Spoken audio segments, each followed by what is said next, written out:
Los 100 años de Macondo sueñan, sueñan en el aire. En los tiempos de Gabriel Trompeta, trompeta lo anuncian. Encadenado a Macondo sueña don José Arcadio. Y ante la vida pasa siendo un remolino de recuerdos. La tristeza... Hola, ¿cómo están? Bienvenidos a su programa Cocine y Opine. Hoy, en homenaje a los 93 años del natalicio de nuestro Nobel Gabriel García Márquez, tenemos un programa dedicado a su figura. Precisamente, tenemos hoy como invitado especial a Gabriel Torres García, sobrino del Nobel Gabriel García Márquez, y quien justamente ya escribió y está a punto de publicar un libro sobre la familia García Márquez. Este libro saldrá en las próximas semanas y ahí narra detalles, minucias desconocidas de toda la familia García Márquez. Y también estaremos cocinando un plato que le gustaba bastante a nuestro Nobel, que es el arroz apastelado. Así que, bienvenidos a este programa y disfrútenlo. Los 100 años de Macondo sueñan, sueñan en el aire. En los tiempos de Gabriel Trompeta, trompeta lo anuncian. Encadenado a Macondo sueña don José Arcadio. Y ante la vida pasa siendo un remolino de recuerdos. La tristeza... Bueno, estamos de nuevo aquí, amigos, en su programa Cocina y Opine, con el invitado de hoy, un personaje cartagenero, pero que tiene muchas historias que contar. Él es sobrino de nuestro Nobel Gabriel García Márquez, lo conoció de cerca, está a punto de sacar un libro sobre la vida de la familia. Se llama La Casa de los García Márquez, donde cuenta detalles que nunca se habían contado sobre la vida de los García Márquez. Se han escrito libros de Silvia Galvis, el de Viaje a la Semilla, el del mismo hermano de Gabito, que escribió Aida, la hija, la hermana, el otro hermano que se murió, Eligio, también escribió. Ahora con Gabriel Torres García, sobrino de Gabo, presentará el libro en la próxima Feria del Libro de Cartagena. Bueno, Gabriel, muy buenos días, bienvenidos al programa Cocina y Opine. Buenos días, Gonzalo. Muchas gracias a ti por invitarme. Muy feliz, muy contento de estar aquí contigo hoy. Con Gabriel vamos a preparar, bueno, va a prepararlo él, un arroz apastelado de eso que se hace en la sabana, se hacen acá. Ahorita hablamos de eso. Bueno, Gabriel, ¿quién es Gabriel Torres? ¿Quién en la vida de García Márquez, qué fue lo que tú viste de cerca con tu mamá, tu abuela, tu abuelo? Cuéntanos eso. Bueno, yo soy, como tú lo acabas de decir, mi nombre es Gabriel Eligio Torres García. Soy el quinto hijo de Rita García Márquez y Alfonso Torres Silva. Vengo siendo sobrino de Gabo por parte de mi madre. ¿Rita es mayor que Gabo o...? Rita es menor, mucho menor. Rita es de la menor. Gabo nació en el año 1927 y Rita nació en el 39. Ah, ok. O sea, hay una diferencia de edad más o menos. ¿Y dónde nació tu mamá? Mi mamá nació en Barranquilla. Ya vivían en Barranquilla. Claro, la familia, como es sabido, se mudó varias veces y estuvo en varios sitios al mismo tiempo, en varios sitios en épocas diferentes. Y cada uno de los hermanos fue naciendo en un sitio diferente. Pues nada, nací en Cartagena. Como lo dije, soy el último de 5 hijos. Mi profesión pues siempre se inclinó a los números. Soy un contador empírico, por decirlo así. Empecé a estudiar ingeniería, pero obviamente no era lo mío. Me retiré, sí. Me dediqué a hacer más que todo una carrera bancaria. Tuve desde mensajero hasta gerente. Luego me fui a Estados Unidos unos 5 años. Y estando allá, pues se me prendió la venita de la literatura. De la escritura. A raíz de algo que vivía allá, pues comencé a escribir y de ahí pues no he vuelto a parar. ¿Cómo fue el episodio ese que tú estabas trabajando allá en Estados Unidos y había alguna conferencia sobre un libro de García Márquez y claro, tú llegaste vestido de obrero? Cuéntanos esa historia que es bastante diciente. Claro, mira, Estando en la ciudad de Miami, un amigo también inmigrante, familia también, por cierto, me comentó que había un conversatorio sobre Gabo en la ciudad de Coral Gables, una zona muy elegante. Yo en ese momento trabajaba limpiando un centro comercial, como todos los inmigrantes que llegamos a ese país. Limpiando vidrio. Limpiando vidrio y haciendo y piso y todo lo que nos toca en la vida para poder sobrevivir.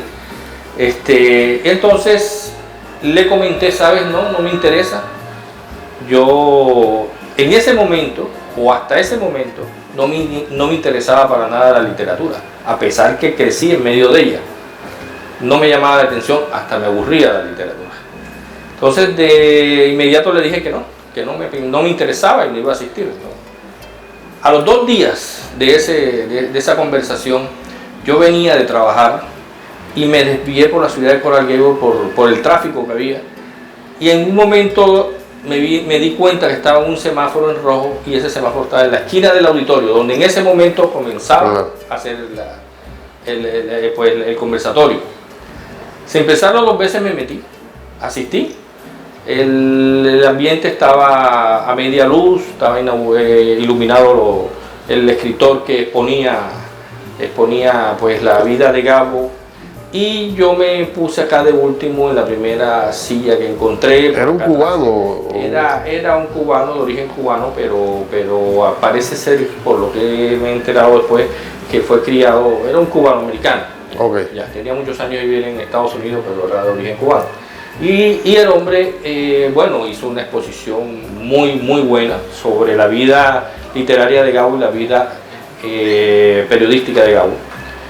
Pero al final, cuando ya abrieron los micrófonos, los asistentes al evento comenzaron a hacerle preguntas sobre Gabo, pero a nivel familiar. ¿Quiénes eran los hermanos? ¿Quién había sido su madre? ¿Quién había sido su padre realmente? Y el hombre no sabía qué contestar y terminó diciendo lo primero que escuchó o habló o leyó de algún otro escritor o algo. Pero eran cosas muy completamente... Muy íntimas. Sí, íntimas, pero alejadas completamente de la realidad. Ajá. Por ejemplo, cuando le preguntaron por qué Gabo había sido dejado con sus abuelos, y dijo que era que los abuelos, o sea, los padres no tenían cómo mantenerlo y se lo dejaron a los abuelos. Eso es lo que había leído yo en la parte. Exactamente, eso es exactamente lo que estaba ocurriendo. Estaba repitiendo lo que había leído por ahí. ¿Qué sucede y cuál fue la realidad? Te aclaro como se lo aclaré a ellos ese día, cuando pude. Bueno, me adelanté un poco, perdón. En el momento de las preguntas, yo, con una timidez congénita que tenía, no me atrevía ni siquiera a pararme a decir eso está mal o está bien. Encima de todo, pues todo el mundo estaba muy bien vestido y habían subido las luces, ya habían aumentado las luces del auditorio, y yo estaba con mi ropa de jornalero. De obrero. De obrero, exactamente. Entonces, todos muy bien vestidos, yo intimidado ante eso, además con una timidez congénita y hereditaria, porque en mi familia muchos son así. No me iba a atrever a hacerlo. Sin embargo, hubo un momento en que el encargado, el auxiliar, me pidió que pasara el micrófono a otra persona que iba a hacer una pregunta. En ese momento yo cogí el micrófono y no lo pensé 2 veces y me puse de pie. Y comencé a decirle a cada uno, a él, al escritor, comencé a decirle, bueno, no quiero que pienses que yo quiero sabotear tu ponencia o algo así por el estilo, pero tú estás cometiendo un error. En la pared del auditorio estaba proyectada la única foto que existe de todos los hermanos García Márquez. Le habían preguntado minutos antes quiénes eran quién y no supo decir los nombres y los invirtió. Bueno, eso es lo de menos. Pero la acusación de que Gabo había sido abandonado con sus abuelos por sus padres porque no tenían cómo mantenerlo fue una de las pocas bastante pasada de tono y de realidad. ¿Qué sucede? Que en ese momento yo le expliqué que Gabo no había sido dejado con sus abuelos porque sus padres no podían mantenerlo, sino porque era la manera de apaciguar los ánimos entre el coronel Nicolás Parque, que era su abuelo, y Gabriel Eligio García, que era su papá. El uno conservador y el otro liberal. Imagínense eso en esa época. Eso era como ser enemigos. Entonces, Luisa Márquez, en complicidad con su madre, dejaron a Gabito al cuidado de sus abuelos, porque vieron la afinidad que había entre el coronel Márquez con su nieto recién nacido. Así como le fui explicando eso, le fui explicando otras cosas, como que mi abuela había sido de origen humilde. Yo le explicaba que Luisa Márquez no había podido ser de origen humilde porque ella era la hija del coronel Márquez, que era un hombre muy prestigioso en Aracataca en ese entonces. Y que encima, pues las pruebas estaban que ella había logrado estudiar en un colegio de monjas, el colegio de la Presentación de Santa Marta, tocaba el piano y el clavicornio, que eran... ¿Que era de gente rica? Claro, era una cosa gente acomodada, por decirlo algo. Exactamente. Entonces así le fue refutando cada una de las cosas. Todo el mundo, obviamente, al verme, primero con mi ropa, bien mal y segundo, contradiciendo al expositor, pues obviamente, cállate, siéntate. Bueno, total es que llegó un momento en que el moderador cogió el micrófono, el muchacho auxiliar que pasaba el micrófono me lo arrebató de las manos y se lo llevó. Y me preguntaron que quién era yo, que si yo era escritor. Yo le dije, pues, la verdad es que yo no soy escritor, porque en ese momento no había escrito ni una carta a una novia. Entonces, ¿cómo podía ser yo soy escritor? No, eso era falso. Entonces, ¿con qué derecho te atreves a refutar lo que está diciendo el escritor? Yo le dije, con el derecho que me da la sangre, porque usted está hablando de mis abuelos. En ese momento todos se voltearon a verme y comencé yo a explicarles realmente qué era lo que había ocurrido. Ahí se claro, entonces ya se dieron aceptaron. cuenta que la cosa iba en serio. Yo le hice la aclaración que mi idea no era desmeritar su ponencia, sino evitar que opacaras una buena exposición con argumentos errados. Okay. Esa misma noche yo me fui a la habitación donde vivía en Miami, solo, y pues ya sabía de antemano que en Colombia estaba Eligio Gabriel Gillo, quien había escrito Tras las claves de Melquiades, o estaba por publicar Tras las claves de Melquiades, que es un estudio de todos los factores que influenciaron a Gabo para escribir 100 años de soledad. Eligio en ese momento estaba en una batalla con la muerte. Le habían detectado un tumor cancerígeno en la base del cerebro y en el momento de la cirugía no lograban llegar hasta donde estaba el tumor. Tuvieron que cerrarlo sin más remedio que esperar lo peor. Entonces cuando yo me vengo para Estados Unidos, ya sabía que él estaba muy mal. Esa noche me llama mi hermana desde Colombia y me dice, Gillo murió. Gillo es Eligio, así le decíamos Eligio. Gillo murió. Entonces se me vino toda esa nostalgia de la familia, todos esos recuerdos, además de ver la injusticia que decían de mi abuelo, que lo desmeritaron mucho realmente durante mucho tiempo. Fue desmeritado como un hombre bohemio y resulta que es un hombre que nunca se tomó un trago más en su vida y no se fumó un cigarrillo en su vida. Gabriel Eligio. Claro, nacido en Cincé. Ahorita hablamos mucho más a fondo sobre Gabriel Eligio. Entonces me empecé a acordar de todas esas anécdotas que yo viví cuando niño en la casa de los abuelos y de todo lo que viví con Eligio, y comencé a escribir una carta para que la leyeran en la misa o en el funeral de Eligio. Pero cuando yo la envío, antes de enviarla le pedí el favor a un gran amigo, escritor, periodista, Gustavo Tati, que me revisara a ver si eso estaba bien escrito. Gustavo me devuelve la llamada y me dice que si le doy permiso para publicarlo. Al mismo tiempo, bueno, yo estaba acá ya con la idea de recordar todas las anécdotas de la familia. ¿Y qué sucede? Que le envié el texto a Gustavo. Gustavo me pidió permiso, le colocó un título muy certero que se llamaba Palabras para un tío y lo publicó en el Universal de Cartagena. Ahí nació tu carrera como escritor. Ahí nació mi carrera como escritor. En ese momento,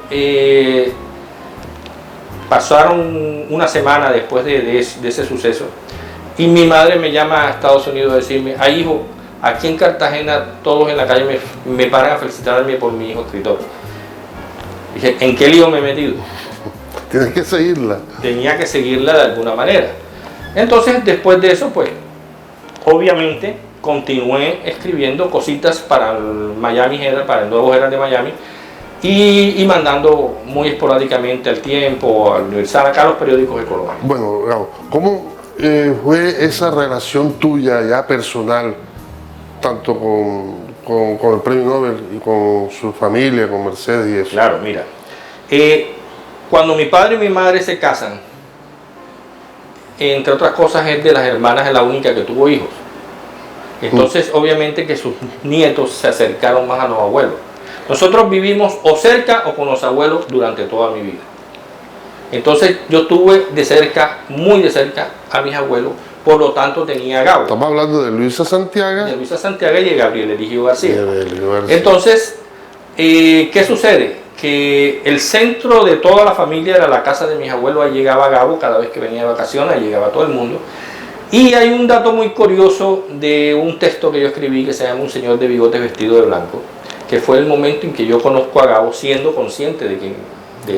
Si tú lo veías ahí, lo veías como un tío más, como una... No, imagínate, familiar. para nosotros niños, la única manera que lo conocíamos era por una caja que decía prohibido tocar propiedad de Gabito. Y que ahora que yo me puse a investigar la caja, esa era la caja de Sucre, que venía de Sucre. De los libros. Que venía llena de libros que le habían enviado los de la cueva cuando él fue a pasar una... Y ahí le fueron anexando pasaportes de Gabo. Exactamente. Cepeda, Zamudio, Vargas. Todos le enviaron y él, esa Herman caja quedó Vargas. ahí. Y fue una caja donde le iban anexando todo lo que iba dejando Gabo. De hecho, hay una historia muy triste, y es que una de las versiones de la hojarasca que escribió aquí en Cartagena quedó en esa caja, y cuando la fueron a abrir había desaparecido por completo y nadie sabe dónde fue a dar. Una de las versiones. Cuando él se viene de Barranquilla, Cartagena, ya estando la familia aquí, mi mamá coincide y Gustavo, que estaba en ese momento, Jaime, los otros hermanos, coinciden en que sí, él se ponía en el ático donde dormía todas las noches a darle a la máquina de escribir. Coinciden que eso que estaba haciendo él era la segunda versión de la hojarasca, porque la primera la había enviado ya a Argentina, y de Argentina le habían contestado que se dedicara a otra cosa. Entonces se la rechazaron. Exactamente. Entonces, bueno, en esa caja quedaron muchos elementos de Gabo, hasta que un día, cualquier día llegó y dijo, pero abran eso y repártenlo. Y fue cuando lo abrieron y se dieron cuenta que había pasaportes de Gabo, había una cantidad de cosas. Muchos volaron, otros fueron a destinos desconocidos. Y sin embargo, nosotros, por lo menos yo no me acordaba de él, porque cuando yo nazco en el año 66, es que Gabo está en México dando ese boom de 100 años de soledad. Está terminando la Claro. vida. Él termina 100 años de soledad y se va a vivir a España. Y regresa de España 6, 7 años después, calculo, porque yo tenía unos 6, 7 años. Cuando él llega a la casa de mis abuelos, y nosotros, mis primos y yo, venimos de patear bolas en la calle, y mi abuela, bueno, silencio, que hay visita, a la visita le molesta el ruido. Entonces yo me acerqué a los calados que estaban entre la sala y el comedor, y he dicho, vea usted, tanta bulla por ese viejo. Antes de yo decir, mi abuela me dijo, silencio, que ese es su tío Gabito. Ahí conocí yo a Gabo. Ese fue el momento en que yo conocí a Gabo. ¿Tenías tú como 6, 7 años. 7 años. Luego, pues de todas las reuniones, cada vez que venían de vacaciones, todos se sentaban a hablar sobre sus historias, sobre cómo vivieron en Sucre, cuando vivieron en Aracataca, cuando vivieron en Barranquilla, todas las penalidades que pasaron, pero a todos le ponían ese folclore y ese mamador de gallo. ¿Cómo era que decía? No era por pobres, sino que somos... Éramos muchos. Éramos muchos. Sí, porque una vez estaba el tema de que Jaime decía, es que la verdad es que nosotros éramos muy pobres, y Gabo decía, no, es que éramos muchos. Entonces él decía, pero ¿qué diferencia hay? Y dice, no, que es que cuando somos pobres no hay, pero cuando somos muchos no alcanza. Esa era la respuesta salomónica de él. Y tú también estabas ahí en el momento cuando la mamá, cuando la mamá se enteró de que su hijo había recibido el Nobel. ¿Cómo fue ese episodio? No, eso fue genial. ¿Tú tenías cuánto? Yo tenía 16, 17 años, estaba ya en bachillerato. Resulta que el teléfono, Juan Gozaín, casualmente el gran querido maestro Juan Gozaín, llamó por RCN a donde unos vecinos de enfrente para poder entrevistar a mi abuela y mi abuelo. Ellos cruzaron y la pregunta que le hizo Juan Gozaín fue la siguiente: ¿usted qué piensa, doña Luisa, qué trascendencia puede llegar a tener el hecho de que su hijo se acaba de ganar el Premio Nobel de Literatura? Luisa Márquez tenía una manera pragmática de ver la vida. Ella cualquier suceso lo llevaba a un asunto doméstico. A la vida real. Exactamente. Y le respondió, bueno, con que sirva para que me arreglen el teléfono. El teléfono tenía 3 meses de estar dañado. A la media hora habían carros de la Telefónica en la puerta y en media hora estaba arreglado el teléfono. Esa era la respuesta de ella. Después ella decía, ay, mijo, ¿será que yo voy a pasar por corroncha por haber dado esa respuesta? Y Gabo le dijo, madre, esa respuesta le dio la vuelta al mundo. Él fue genial, porque si tú hubieras respondido algo todo rimbombante, esa no eres tú. La respuesta que diste, esa eres tú. Y la relación de Gabo con su madre era bastante íntima. Era muy buena, era excelente. Realmente la familia se maneja en un matriarcado. Siempre ha habido más comunicación con las madres que con los mismos padres. Sin esto decir pues que los padres eran malos o distantes, no. Sino que había como esa cercanía más. Gabo tenía la costumbre de llamar a mi abuela Luisa todos los domingos a las 12 del día, hora colombiana, desde donde estuviera. Era una costumbre religiosa durante muchos años. Cuando él no estaba en Colombia, él llamaba a Luisa Márquez todos los días. Ya mi abuela a las 11:30 ya estaba dando vuelta pendiente, que a las 12 llegaba la llamada de su hijo. Desde donde estuviera, esa era una llamada que no podía faltar. Entonces era una relación muy cercana. Durante el tiempo, pues fui creciendo y siempre en ocasiones, cumpleaños, que él estuviera, fines de año, que era una costumbre que todos se reunían para esperar el fin de año, todos los hermanos. Y ahí se creaba una conversación que Gabo bautizó como el Rincón Guapo. El Rincón Guapo no era sino una manera, era esa tradición oral que venía de generaciones atrás, donde iban contando anécdotas que Gabo utilizó para después poner en sus libros. Ahí Gabo escuchaba la historia del tío tal, de la tía tal, y todo lo que ocurría en la casa. Hechos reales que pasaron. Hechos reales que Gabo después le ponía su toque literario, hacía su transposición poética de la realidad de los libros y convertía en historias de él, o muchas en historias convertía a sus hermanos en personajes. Todos estos detalles van a salir publicados en el libro La Casa de los García Márquez, que muy pronto estará al público. Bueno, vamos a hacer un paréntesis y ahora seguimos hablando de lo de García Márquez y de su relación con la familia para lo que vinimos. Vamos a cocinar. Vamos a cocinar. Tenemos hoy, Gabo nos va a preparar un arroz apastelado, pero de esos que son puros, criollos. ¿Cómo es la receta? ¿Cómo se va a preparar eso? Yo, como te dije, tenía mucha cercanía a mi abuela Luisa Márquez. El centro de la casa se manejaba en la cocina. Entonces muchas veces ella nos contaba las historias y entre eso también nos veíamos cómo hacía la comida. Ella tenía una receta muy buena que era ese arroz apastelado, pero como ese cerdo que lo hacen como... Lo único que le falta es la hoja de bijao. Ajá, para hacer un pastel. Exactamente. Entonces simplemente se toma el cerdo, un poquito magro, pero con algo de grasita para que ayude a darle sabor al arroz. Eso se pone a cocinar con verduras, con pimentón rojo, la cebolla cabezona, cilantro, hoja. Exactamente. Y todo eso se pone al vapor durante unos 15 minutos aproximadamente. ¿Y el arroz? Y el arroz pues se va preparando un poquito aparte, a veces se prepara aparte, a veces no, a veces se hace junto con lo demás. Lo que sí es la clave de todo esto, para que el arroz nos quede con ese saborcito de lo cocinado, es que el agua que se utiliza para el arroz sea el mismo agua que nos queda del guiso. Eso es la clave de la clave. Hay una anécdota muy interesante ahora que hablamos de arroz. Luisa Márquez hay una anécdota sobre un plato de comida que hacía mi abuela Luisa.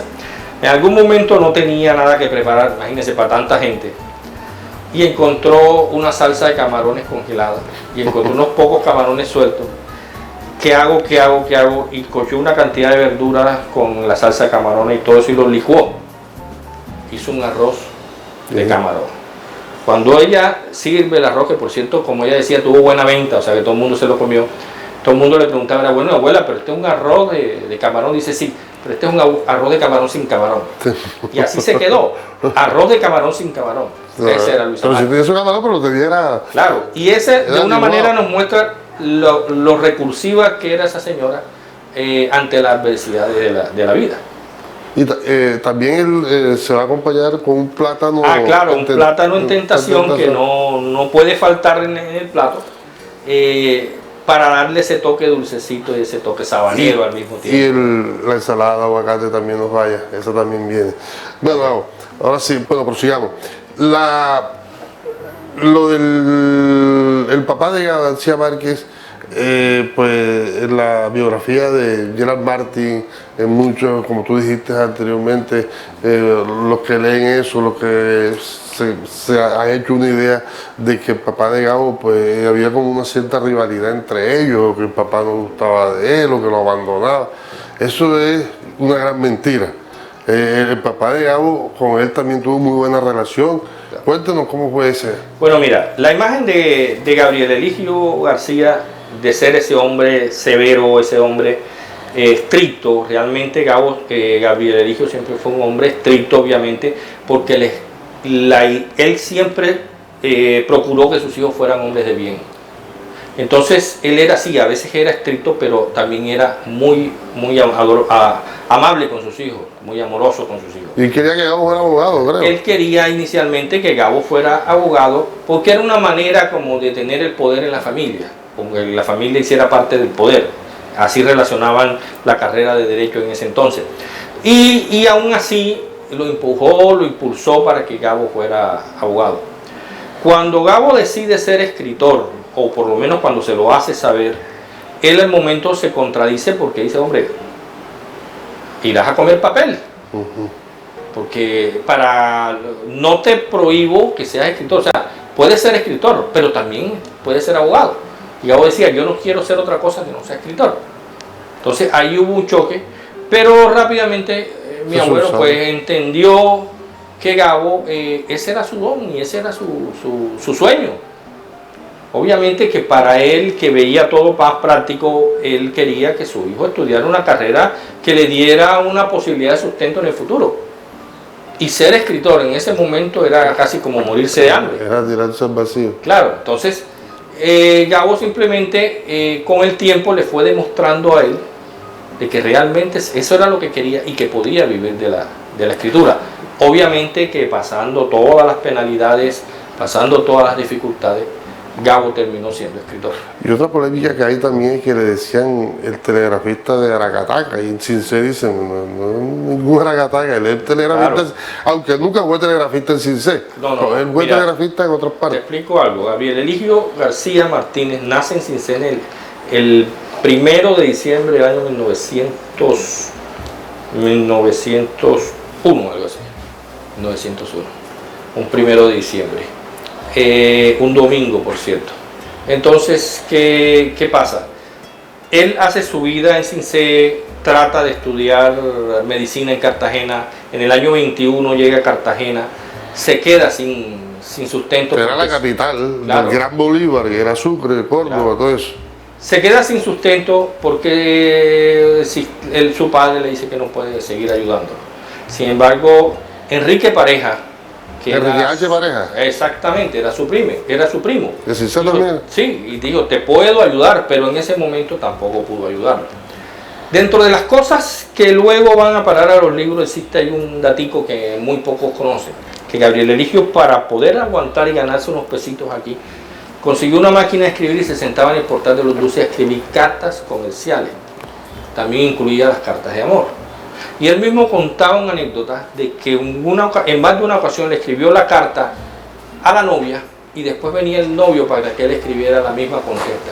Lo mismo que ocurre en El amor, los tiempos del cólera. Claro. Y fíjate que el portal de los escribanos. Claro, Gabriel Eligio, o mejor dicho, Florentino Ariza tiene muchos rasgos de Gabriel Eligio, así como Fermín Daza tiene muchos rasgos de Luisa Márquez, porque la manera como Gabo creaba los personajes o las historias eran todos basados en realidad, porque él lo dijo, no hay una sola frase en mis libros que no esté basada en la realidad, pero obviamente que no era una copia exacta de la realidad. Claro, una aproximación, claro. Ahí le metía su... Tomaba de aquí, tomaba de allá, iba creando sus personajes. Entonces encontrarás rasgos de cada uno de sus padres, de sus hermanos, dentro de los libros de Gabo. Claro. ¿Ya? La relación de él con su padre llegó a ser tan buena que cuando Gabo estudiaba en Bogotá, en un cumpleaños le enviaron una máquina de escribir y se la llevó su hermano Luis Enrique.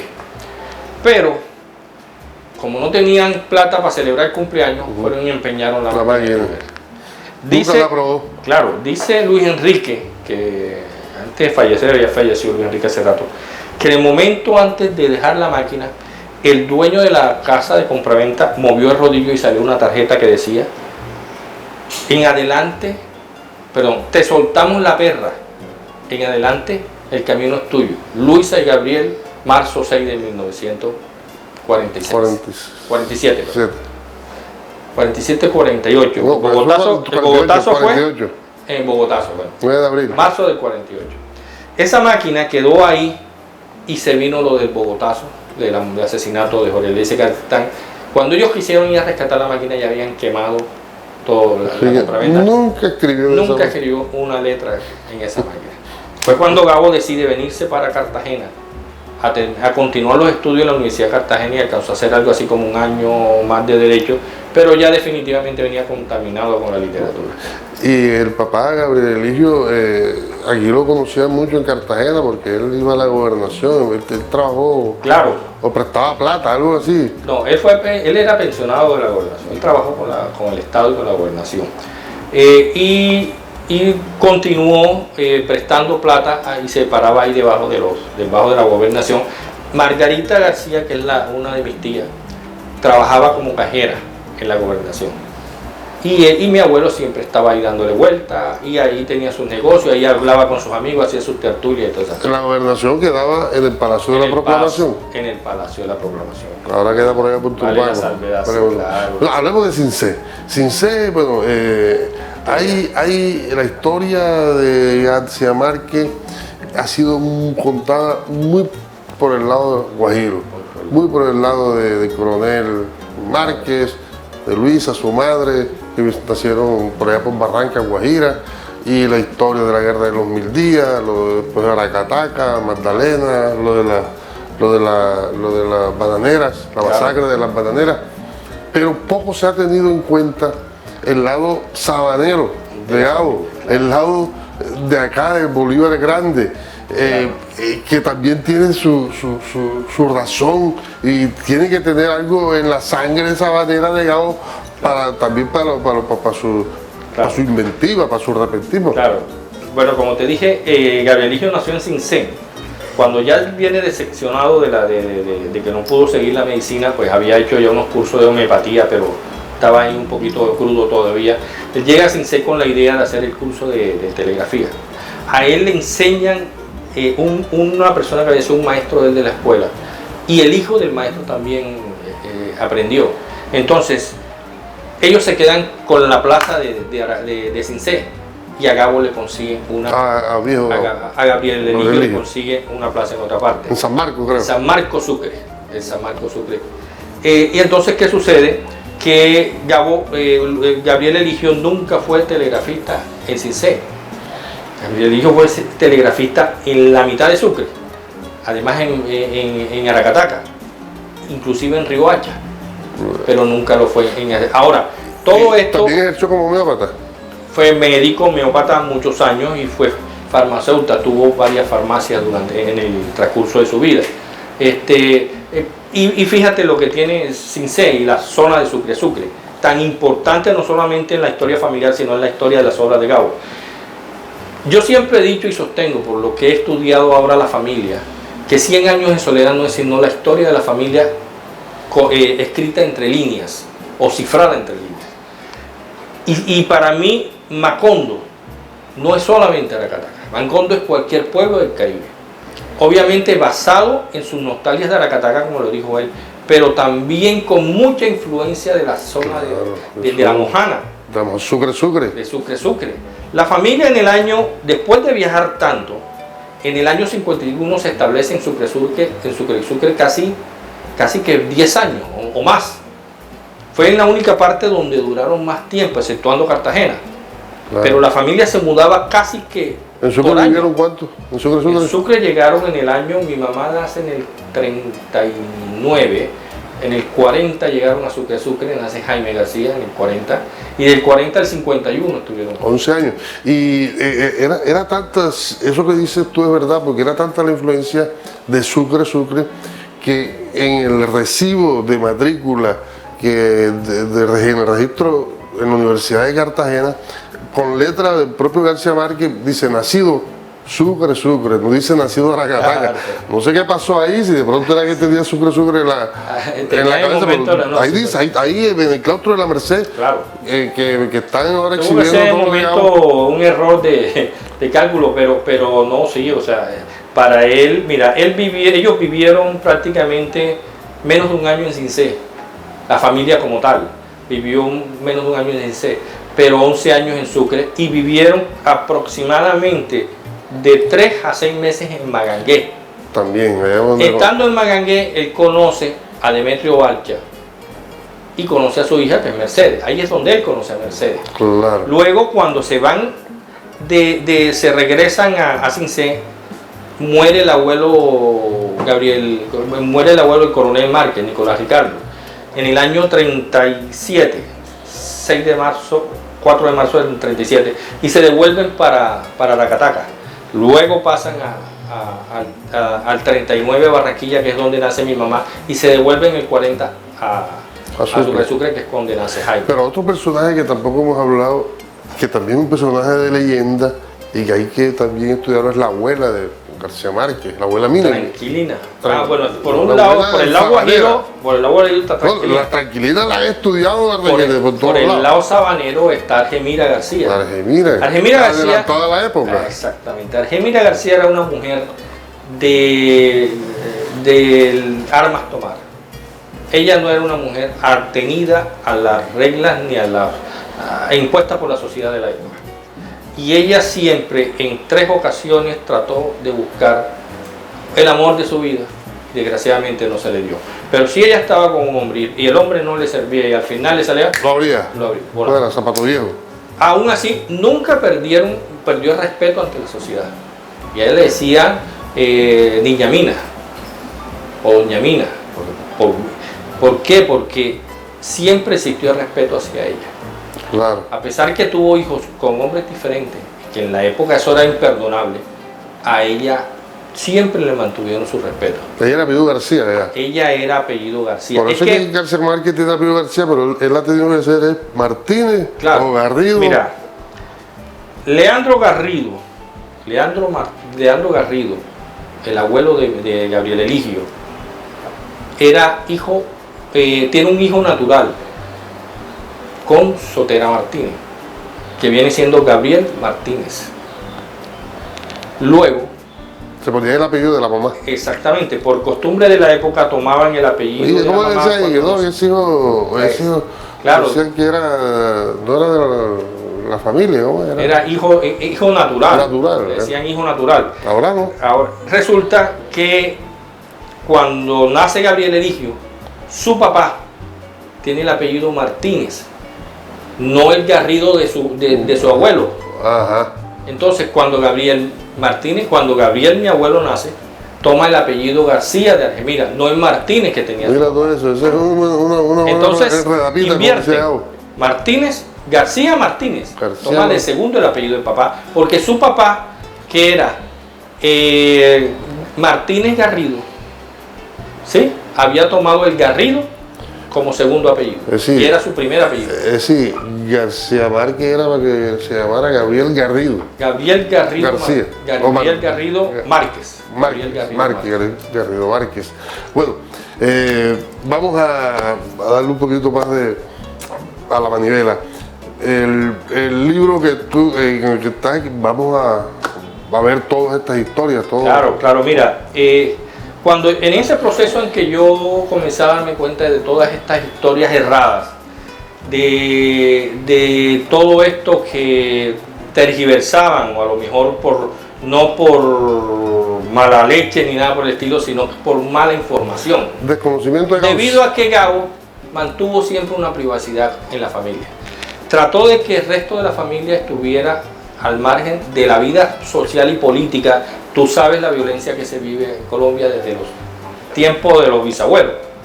A Gabo le tocó salir del país 2 veces, por circunstancias. Claro. La primera cuando la dictadura de Rojas Pinilla, la segunda cuando Turbay. Entonces Gabo siempre trató de mantener a sus hermanos lejos de esto, ¿Por qué? Precisamente para evitar que tomaran un hermano de él y lo tomaran como manera de presionarlo a él. Ellos hicieron su vida, cada uno, y nosotros en la familia, bueno, yo le he llamado a ellos los ilustres desconocidos.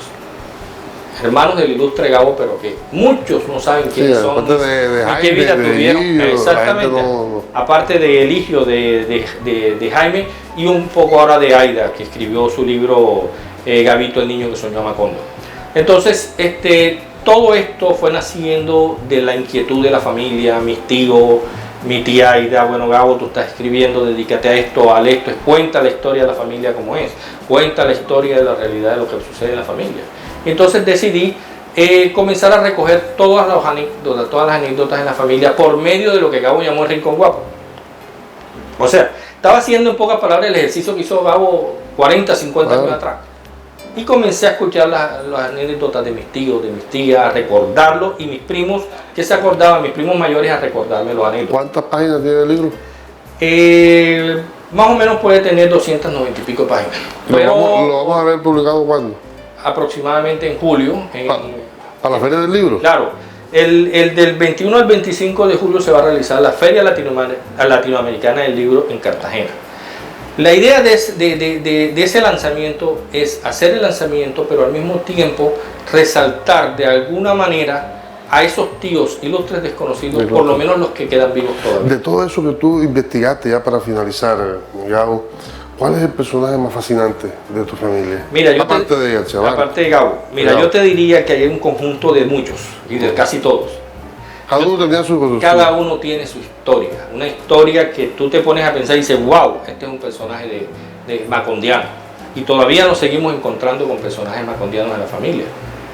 De hecho, el que se murió, ¿cómo que se llama? El Cookie. El Cookie. Alfredo Ricardo. En Manga todo el mundo lo recuerda, claro, todavía. Gabo decía que Cartagena era el único sitio donde él no era él, sino era hermano de Cookie. Porque todo el mundo conocía a Cookie y quería a Cookie. Y Cookie fue una persona que desgraciadamente pues cayó en el flagelo de la droga desde los 10 años. Alguien le dio y él quedó amarrado ahí para el resto de su vida. Otro detalle que antes que se me olvide es el detalle que he descubierto en mi libro, que es que mucha de la literatura de Gabo parece no solamente de ficción, sino de premonición.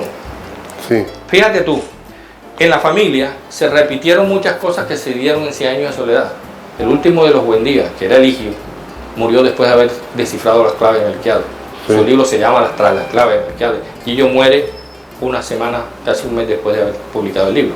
Cuando ya había descubierto... El orden en que mueren sus amigos de la cueva, el orden en que se van de Macondo, sus amigos de la cueva, es el mismo orden que mueren en la vida real. ¿Cómo puede ser eso explicable si 100 años de soledad había sido escrita por lo menos 20, 30 años atrás? Bueno, miren todo lo que tenemos. Ese plato exquisito con este libro de La Casa de los García Márquez, contado y narrado por un personaje que lo vivió de cerca, que estuvo cercanía y que tiene el acceso a los familiares para contarlo. Así que muchas gracias, Gabo, por estar acá. Gracias y a ti, esperamos que el libro sea un éxito de ventas y sigamos adelante. Listo. Muchas gracias.